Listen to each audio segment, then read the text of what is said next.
حدیث میں آتا ہے کہ دعا جو ہے وہ تقدیر کو بدل دیتی ہے اور نیکی عمر کو بڑھاتی ہے. دعا اتنی پاورفل چیز ہے کہ کوئی چیز تقدیر پہ غالب نہیں آتی ایکسیپٹ فار دعا. اور یہ بات جان لیں کہ تقدیر کو اللہ تعالیٰ نے کچھ اسباب سے جوڑا ہے. تقدیر کچھ چیزوں کو ایسپیکٹس کو اللہ نے اسباب سے جوڑا ہے. فار ایگزامپل انسان کھانا کھائے گا تو اس کا پیٹ بھرے گا ورنہ نہیں بھرے گا. انسان پودے بیج ڈالے گا تو پودا اگے گا. انسان کو شادی اولاد چاہیے شادی کرے گا بیوی کے پاس جائے گا تو اولاد ملے گی.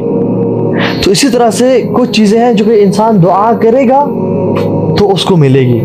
عمر بن خطاب رضی اللہ تعالیٰ عنہ شام جا رہے تھے, اس سے بہت سارے صحابہ بھی تھے, تو وہاں سے خبریں آئیں کہ شام میں تعاون پھیل گیا, آپ مت آئے. تو عمر بن خطاب نے صحابہ سے مشورہ کیا کہ کیا کیا جائے. تو ایک صحابی نے ان کو حدیث سنائی کہ اللہ نے کہا کہ جس شہر میں تعاون پھیل جائے کوئی اس میں داخل نہ ہو اور جو اس میں اندر ہے وہ اس سے نکلے نہ, وہ باہر نہ آئے اسے. تو عمر بن خطاب نے کہا یہ ڈیسیژن لیتے ہیں اور واپس چلتے ہیں. تو ابو عبیدہ بن جراح رضی اللہ تعالیٰ عنہ نے کہا کہ افرارا من قدر اللہ, آپ اللہ کی تقدیر سے ڈیسٹنی سے بھاگ رہے ہیں. تو عمر بن خطاب نے کیا رپلائی کیا, نفروا من قدر اللہ تعالی الی قدر اللہ تعالی, کہ ہم اللہ کی تقدیر سے بھاگ کے اللہ کی تقدیر کی طرف جا رہے ہیں. اس کا مطلب کیا تھا کہ جیسے اللہ تعالیٰ نے تقدیر میں لکھا ہوا تھا کہ بیماری آئے گی ہمارا جانا, اسی طرح سے اللہ نے تقدیر میں لکھا ہوا تھا کہ ہم وہاں نہیں جائیں گے بلکہ وہاں سے واپس مڑ جائیں گے, واپس چلے جائیں گے. تو یہ تقدیر میں لکھا ہوا تھا کہ ہم وہاں نہیں پہنچیں گے اور ہم وہاں سے چلے جائیں گے. تو جس طرح سے یہ چیز ہوتی ہے اس طرح سے دعا بھی کیا ہوتی ہے کہ جو شخص دعا مانگتا ہے تبھی اس کی وہ نیڈز پوری ہوتی ہیں. سو اللہ تعالیٰ نے تقدیر میں پہلے سے لکھا ہوتا ہے کہ یہ بندہ اس پوائنٹ ان ٹائم میں دعا مانگے گا اور وہ اس کی ایز اے ریزلٹ وہ چیز دیکھے گا اپنی لائف میں. ٹھیک ہے, جو میں نے کہا تھا نا کہ اٹس ویری امپورٹنٹ کہ ہم یہ جو ٹاپک آف دعا ہے, one of the most successful people who lived on the face of this earth they made constant دعا ٹو اللہ سبحانہ وتعالیٰ.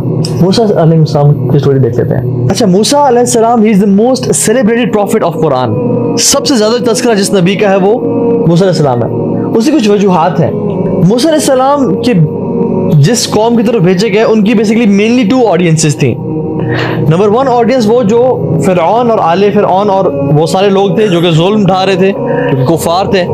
اور دوسری آڈینس وہ کہ جب وہ ہجرت کر کے نکلے اور فرعون غرق ہو گیا تو وہ لوگ جو کہ اسلام میں آ گئے تھے لیکن ان کے اسلام کچے پکے تھے, کچھ منافقین بھی تھے ان میں اور کچھ لوگ وہ بھی تھے. رسول اللہ صلی اللہ علیہ وسلم کی بھی مینلی 2 آڈینسز تھیں. ایک مشرکین مکہ, کفار مکہ, جہاں پہ جو مکہ میں رہتے تھے, جیسے فرعون کی موسیٰ علیہ السلام کی فرعون آڈینس تھی, اور ان کے جو لوگ ان کے لشکر جو کفار تھے اور مشرکین تھے.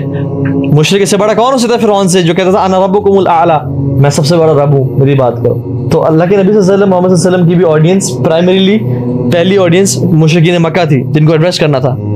اور جب وہ مدینہ آئے اور ہجرت کیا تو ان کی دوسری آڈینس کون تھی, جو کہ ان کے اپنے لوگ تھے جنہیں منافقین بھی شامل تھے, جن میں مسلمان بھی تھے اور جن میں وہ لوگ بھی تھے جو ان کا ایمان اوپر نیچے ہوتا رہتا تھا. تو that's one of the reasons کہ موسیٰ علیہ السلام کا تذکرہ قرآن میں بہت زیادہ ہے, کیونکہ حالات جو ہے نا وہ آڈینسز ایک طرح کی تھی. موسیٰ علیہ السلام کی آپ کو سٹوری پتہ ہے, ان کو ماں نے ڈال دیا اس میں اور فرعون کی بیوی نے حضرت آسیہ رضی اللہ تعالی عنہا نے ان کو اٹھا لیا, یا رحمہ اللہ اٹھا لیا اور کہا کہ ہم اس کو پالتے ہیں, شاید ہمیں یہ نفع دے یا ہمارے لیے کرے. تو وہ Musa was raised as a royal kid, اور فرعون کیا سمجھ لو بیٹا بن کے اس میں گزارتے. ٹھیک ہے, ان کو وی آئی پی ٹریٹمنٹ ملتا تھا اور سب کچھ ان کا لگی, کیا بادشاہت ہوگی اس میں. تو موسیٰ بنو اسرائیل میں سے تھے. ٹھیک ہے, تو وہ اٹھے, ان جو جوان ہوئے تو اللہ تعالیٰ نے ان کو طاقتور قوتور بنایا. ٹھیک ہے, قرآن ان کے بارے میں مینشن کرتا ہے کہ he was a strong man اور he was very intellectual as well. وَآتَيْنَاهُ حُكْمًا وَعِلْمًا, ان کو حکم بھی دیا اور علم بھی دیا اللہ تعالیٰ نے. سو ہی واز ویلدی فائنینشلی, اور نوجوان تھے. نوجوان کے پاس جب پیسہ آ جائے تو وہ عام طور پہ سینسیبل نہیں رہتے, تو وہ سینسیبل بھی تھے. اور جب قوت بھی آ جائے اور اسٹرانگ بھی ہو جائے انسان اور پھر رائل فیملی کا ہو تو عام طور پہ بگڑ جاتے ہیں, لیکن اللہ تعالیٰ نے ان کو ہدایت پہ رکھا. اب یہ کیا کرتے تھے, ان کا تو چاہتا تھا کہ لوگوں کی جو ظلم ہو رہا ہے ان کو میں ختم کروں. تو یہ ایسے ٹائم پہ نکلتے باہر, کیونکہ رائل فیملی کو کے لیے الاؤڈ نہیں تھا کہ وہ باہر رینڈملی بازار پہ کے لوگوں کی مدد کریں. تو وہ دوپہر کے ٹائم میں نکلی، جس کو وہ لوگ سیسٹا بولتے ہیں یا ہم لوگ عربی میں کیلولا بولتے ہیں، ایسا ٹائم جس میں دھوپ ہوتی ہے اور لوگ اپنے ملازموں سے بھی کام نہیں کرواتے ہیں، جس میں everybody use to sleep in their houses, گرمی اور دھوپ کی وجہ سے، اسپیشلی اس ایریا میں مصر میں. تو وہ وہاں پہ وہ اس ٹائم نکلتے تو وہ لوگوں کی ہیلپ کرتے. تو انہوں نے ایک دفعہ دیکھا کہ باہر نکلے تو ان کا جو قوم کا شخص تھا اس کی لڑائی ہو رہی تھی دوسرے رائل گارڈ کے ساتھ، اور وہ کیا کر رہا تھا، وہ کہہ رہا تھا کہ وہ آپس میں بحث کر رہا تھا. تو اس نے موسیٰ کو پرووک کیا کہ یہ مجھ پہ ظلم اور زیادتی کر رہا ہے. تو موسیٰ علیہ السلام since he was a very strong man، انہوں نے اس کو مکہ مارا اور وہ وہی بھی مر گیا. اب نو اگر آپ کوئی عام قتل کرے نا، آپ نہ کیجیے گا، میں مثال دے رہا ہوں، ٹھیک ہے، اگر کوئی انسان قتل کرے تو پولیس اس کو پکڑتی ہے، پکڑنے کے پیچھے لگتی ہے. لیکن اگر آپ کو پولیس کا بندہ مار دیں تو پھر they go crazy, they will definitely find you. تو سمجھ لیں رائل گارڈ کو مار دیا مطلب پولیس کا ان کا اپنا بندہ مار دیا. اب پورے شہر میں جو ہے نا طوفان مچ گیا کہ موسیٰ کو ڈھونڈو، ہر بندہ ڈھونڈ رہا ہے موسیٰ کو. تو موسیٰ السلام نے کیا کیا کہ نکل گئے. اینڈ گوئنگ انٹو صحرا having nothing is death itself, کہ نہ پانی ہے نہ ڈائریکشن. ابن جریر صاحب نے میں بتایا اس ویڈیو میں کہ اللہ تعالیٰ دعا سے جو ہے تقدیر کیسے بدلتی ہے. تو دعا ایک ایسی طاقت ہے کہ جس سے ہماری تقدیر جو ہے وہ بدل جاتی ہے. تو دعا ویپن ہے، بلیور کے لیے ایک ویپن ہے، ہتھیار کے طور پر آپ اس سے استعمال کر سکتے ہیں. جب آپ دعا مانگتے نہیں ہیں تو اللہ تعالیٰ کے پاس جاتے نہیں ہیں، تو اللہ تعالیٰ کیسے پھر ہمیں وہ چیزیں دے دے؟ آپ مانگ رہے ہیں کچھ، یا آپ کو عطا کرے یا آپ کو کچھ بھی دے، تو جب تک آپ اللہ کے پاس چل کر نہیں جائیں گے، اللہ تعالیٰ سے دعا نہیں مانگیں گے، تو اللہ تعالیٰ پھر آپ کو کیسے دے سکتے ہیں؟ تو اس لیے ہمیں چاہیے کہ دعا کو جو اپنا ہتھیار بنا لیں.